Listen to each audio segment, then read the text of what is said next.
Halo teman-teman semuanya, selamat datang kembali di Criminal Story. Kasus kali ini datang dari daerah Kabupaten Pasuruan. Tragedi yang sangat sadis ini dialami oleh Fitria Almuniroh. Mari kita bahas bagaimana kasus dan kronologinya.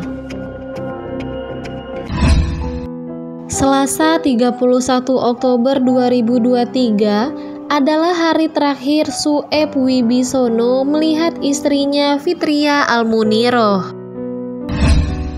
Sueb Wibisono dan Fitria Almuniroh belum lama menikah, dan saat itu Fitria sedang hamil anak pertamanya. Sang anak baru 7 bulan di dalam kandungan sang ibu. Di hari yang sama, Sueb pagi-pagi sudah berpamitan kepada Fitria untuk pergi berangkat kerja, sedangkan sang istri hanya ibu rumah tangga yang sedang hamil 7 bulan. Keseharian Fitria hanya di rumah dan beres-beres hingga memasak. Setelah menikah, Sueb dan Fitria memang tinggal bersama mertuanya di Dusun Blimbing, Desa Parerejo, Kecamatan Purwodadi, Kabupaten Pasuruan. Pria ini adalah Hoiri alias Satir. Dia adalah bapak dari Sueb, yang artinya dia adalah mertua Fitria, berusia 52 tahun dan tinggal bersama Sueb dan juga Fitria. Keseharian Hoiri ini hanya di rumah saja. Jika ada panggilan kerja serabutan, barulah dia dapat uang. Namun jika tidak ada, maka pemasukan pun tidak ada sama sekali. Keadaan ekonomi Hoiri yang sulit membuat dia suka marah-marah. Hoiri seringkali minum-minum dan mabuk-mabukan. Selasa 31 Oktober 2023, tepatnya pada pukul 12 siang, Hoiri sempat datang ke Balai Desa Parerejo membawa KTP untuk mengajukan bantuan makanan.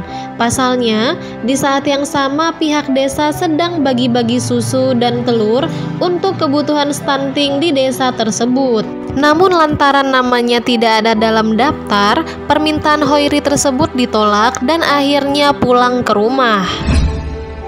Setiba di rumah, Hoiri melihat TV yang terpajang di ruang tamu dan langsung membawa TV tersebut untuk dijual. Namun sayangnya TV tersebut tidak laku. Hal itu membuat Hoiri penat, lelah, sumpek, sampai stres karena keadaan ekonomi yang sulit dan akhirnya minum-minum hingga mabuk. Sueb, Fitria, dan sang mertua, Hoiri, mereka sangat tertutup, jarang berkomunikasi dengan tetangga, bahkan ke tetangga di sebelah rumah pun mereka jarang tegur sapa, apalagi bertandang bersama, sehingga tetangga sendiri tidak tahu permasalahan mereka karena memang menutup diri dari semua tetangga. Pada sore hari, Sueb suami Fitria yang pulang kerja merasa heran pintu rumah terkunci. Lalu Sueb mengintip dari jendela depan rumah dan melihat sang ayah langsung kabur lari dari pintu belakang rumah. Sueb merasa curiga dengan gelagat sang bapak dan mendobrak pintu rumah. Sueb kaget menemukan istrinya yang sedang hamil 7 bulan bersimbah darah di dalam kamar. Sueb kaget dan berteriak hingga membuat semua warga kampung tetangga datang ke rumah-rumahnya. Lalu beramai-ramai membawa Fitria ke puskesmas Purwodadi, namun sangat sayang nyawa Fitria tidak tertolong.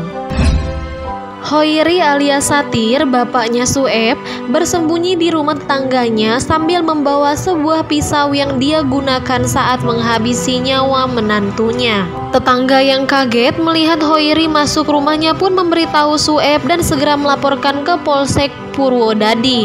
Hoiri sempat melakukan perlawanan, namun akhirnya berhasil diamankan polisi dan dibantu warga. Di kantor polisi, Hoiri mengaku bahwa memang betul dia menghabisi Fitria, menantunya, dengan alasan dia lapar dan sumpek. Lalu meminta disiapkan makan, tetapi Fitria tidak mau. Hoiri juga mengaku bahwa saat menghabisi sang menantu, dia dalam kondisi mabuk alkohol. Keterangan berbeda justru diberikan oleh Sueb, suami Fitriah. Sueb mengatakan bahwa sang istri sangat peduli kepada bapaknya, selalu memasakkan makanan di rumah dan selalu menyiapkan makanan di rumah. Namun, beredar juga isu pemerkosaan dalam kasus ini. Polisi belum memberikan jawaban karena masih dilakukan pendalaman. Sementara itu, Fitriah dan sang anak yang tidak tertolong pun dimakamkan. Hingga saat video ini diunggah, belum ada penjelasan lebih terkait isu adanya upaya pemerkosaan yang dilakukan Hoiri terhadap menantunya. Semoga ada dasar yang kuat atas dugaan pemerkosaan. Pihak kepolisian masih mendalami kasus ini dengan sangat serius. Motif sementara adalah karena lapar, sumpek, dan keadaan ekonomi yang sangat mencekik. Terima kasih untuk teman-teman yang sudah menonton video ini sampai habis. Kita doakan semoga Fitriah dan anaknya diampuni semua dosa-dosanya dan diterima di sisi Allah Subhanahu wa Ta'ala. Dan semoga pelaku yang mertuanya sendiri mendapatkan ganjaran yang setimpal.